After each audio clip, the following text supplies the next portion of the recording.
Finally এয়া কোটিলিংগ মন্দিৰ আহি পাই গ'লোহি। আজি আমাৰ মাজত এগৰাকী বিশেষ অতিথি লৈ আহিছোঁ। আমাৰ অসমৰ অতি জনপ্ৰিয় এগৰাকী অভিনেত্ৰী হয়। বহু কাম কৰিছে, বহুত ভাল ভাল কাম কৰিছে। সকলোৱে তেখেতক চিনি পায়, সকলোৱে বহুত মৰম কৰে তেখেতক। তো এয়া হৈছে আমাৰ মৰমৰ দলাবা। হেল্ল', আৰু সি হৈছে মোৰ মৰমৰ ভাইটি, আৰু এইজনী হৈছে আমাৰ ভণ্টি। আজি আমি একেলগতে আহিছোঁ। বহুত দিনৰ প্লেনিং, কিন্তু এয়া সময় নিমিলে, শ্বুটিঙৰ কাৰণে মিলাব পৰা নাছিলোঁ। তাৰো অফিচ থাকে, তাইৰো অফিচ থাকে, গতিকে আজি ব'লক আমি আজি ছাকচেছ হৈ গ'ল। কোটিলিংগ আহি পাই গ'লোহি, আৰু বাকীখিনি দেখাই যাম কি কি আছে ইয়াত। ব'লক ব'লক ব'লক ব'লক আহক।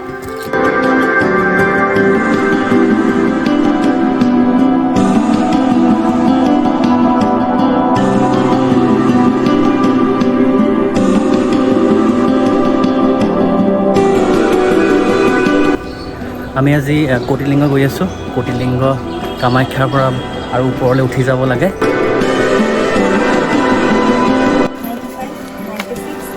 এই জেগাডোখৰ একেবাৰে চিৰিন হয়, নেচাৰেল হয়। ইয়াত কোনো মডাৰ্ণ ডে ডেভেলপমেণ্টৰ কোনো এফেক্ট পৰা নাই এতিয়ালৈকে। বহুত ধুনীয়া হয় জেগাডোখৰ।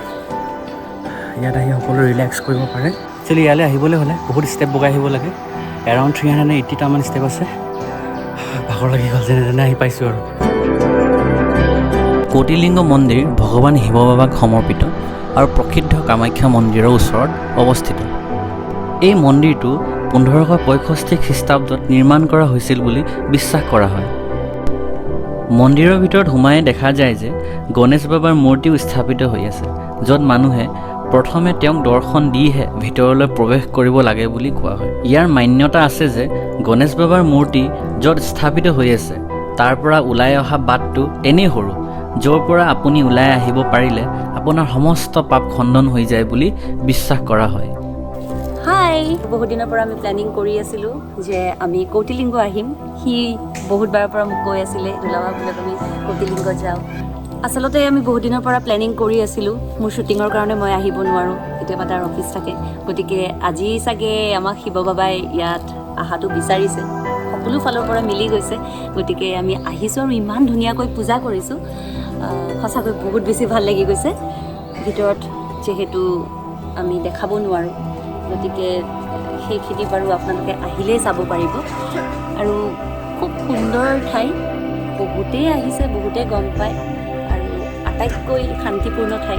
মোৰ যেতিয়া মন বেয়া লাগে, মোৰ মন ভাল লাগে, মই অকলে সময় কটাব বিচাৰোঁ, তেতিয়া মই ইয়াত আহোঁ। আহি নিজৰ সময়খিনি পাৰ কৰোঁ। খুব পজিটিভ এনাৰ্জি পাওঁ নিজৰ মনত। আৰু খুব ধুনীয়া ঠাই। নিহাৰে চব ফুৰাই আপোনালোকক দেখাব। আৰু এটা কথা যে সদায় মন্দিৰৰ ভিতৰত বেলেগে স্থাপন কৰা মন্দিৰ, মানে কি বুলি ক'ম, এই ধৰা চিমেণ্ট দি যিটো বনোৱা হয়, সেই ক্ৰিয়েট কৰা মন্দিৰবোৰত আমি সদায় গৈ থাকোঁ। কিন্তু কোটিলিংগ এনেকুৱা এটা মন্দিৰ, এনেকুৱা এটা ঠাই য'ত বাবা অৰ্থাৎ শিৱ বাবা আৰু মন্দিৰটো নিজে নিজে ক্ৰিয়েট হয়। এইটো সৃষ্টিয়ে এনেকুৱা।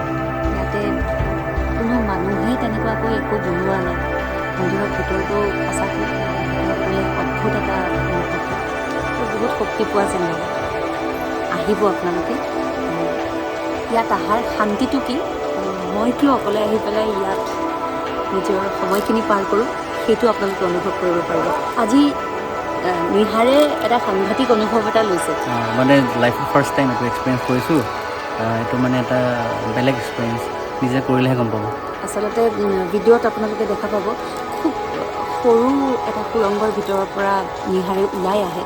কিন্তু কিয় ওলাই আহে, তাৰ পৰা ওলাই আহিলে কি হয়, আৰু কথিত এইবোৰ আমি শুনিছোঁ। ইয়াত আহি পেলাই তাৰ পৰা ওলাই আহিলে আমি পাপখন নহয়, বা মানে নিজৰ কাৰণে এটা পজিটিভ এনাৰ্জি, সেইবোৰ কথা বাৰু কথিত কথা শুনিছোঁ। কিন্তু আপুনি নিজে যেতিয়া ওলাই আহিব, তাৰ পিছৰ অনুভৱটো এতিয়া নিহাৰে ক'ব কেনেকুৱা অনুভৱ হৈছে।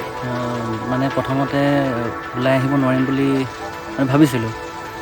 পিছত মানে ভাবিলোঁ, ভগৱানৰ নাম ল'লোঁ, ভগৱানৰ নাম ল'লেতো সকলো কাম হৈয়ে যায়, তো এটা বেলেগ অনুভৱ, মানে এটা নতুন মানুহ হৈ ওলাই আহিছোঁ টাইপ লাগিছে। সেইটোৱে কথা যে মানে বাকী কথাখিনি বাদ দি নিজৰ ছেটিছফেকশ্যনটো, নিজৰ এটা অনুভৱ যে তাৰ পৰা যেতিয়া ওলাই অহা যায়, খুব সৰু সুৰংগ হয়, তাৰ ভিতৰৰ পৰা যেতিয়া যিমান শকত মানুহে হওক ওলাই আহিব পাৰে, কিছুমান ভয়তে আকৌ ওলাই আহিব নোৱাৰি উভতি গুচি যায়। কিন্তু নিহাৰে সাহস কৰিছে, খুব যুঁজিছে, সময় অকণমান লাগি যায়, কিন্তু সেই ওলাই অহাৰ পিছৰ ছেটিছফেকশ্যনটো, সেই পজিটিভ এটা নিজৰ ভিতৰৰ অনুভৱটো, এটা মানে পজিটিভ ভাইব ক্ৰিয়েট হয়, ভাইব এটা ক্ৰিয়েট হয় ভিতৰৰ পৰা। সেই ভয় ওলাব নোৱাৰিম, তাৰপিছত আকৌ ওলাই অহাৰ পিছৰ ছেটিছফেকশ্যনটো যিটো, তাৰপিছত য়েছ মই চাগে জীৱনত এটা যিমান বেলেগ এটা কাম নাহক কিয়, যিমান মানে কঠিন পৰিস্থিতি নাহক কিয়, মই পাৰ কৰিব পাৰিম, তেনেকুৱা এটা অনুভৱ এটা দিয়ে। গতিকে আহিলে কিন্তু কটিলিংগ এইটো কৰিবই লাগে, সেইটো কৰিবই লাগিব, কৰিব আৰু নিজৰ সেই অনুভৱটো ক্ৰিয়েট কৰিব। সেয়াই আৰু বাকীখিনি দেখাই থাকিব, আপোনালোকে আমাৰ লগত থাকক আৰু আজিৰ ব্লগটো এনজয় কৰক।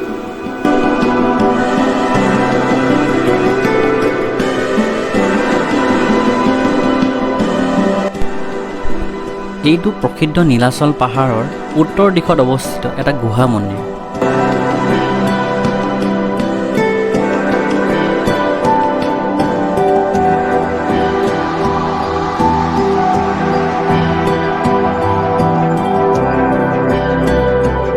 তো এতিয়া আমি উভতি গৈ আছোঁ। আজি কটিলিংগত ভাল লাগিল আহি। এইটো এটা কমপ্লিট নেচাৰেল পৰিৱেশ হয়, এইটো চেৰেইন পৰিৱেশ হয়। যদি কোনোবা ইচ্ছা কৰে আহিব পাৰে, ইয়াত আহি দিনটো অতিবাহিত কৰিব পাৰে, ভাল লাগিব, পজিটিভ ভাইব ক্ৰিয়েট হয়। তো আজিৰ এই ব্লগটো ইমানতে সামৰিছোঁ। আপোনালোকে চাই থাকিব, চাই কেনে পালে ক'ব। Thank you so' much, keep ৱাচিং।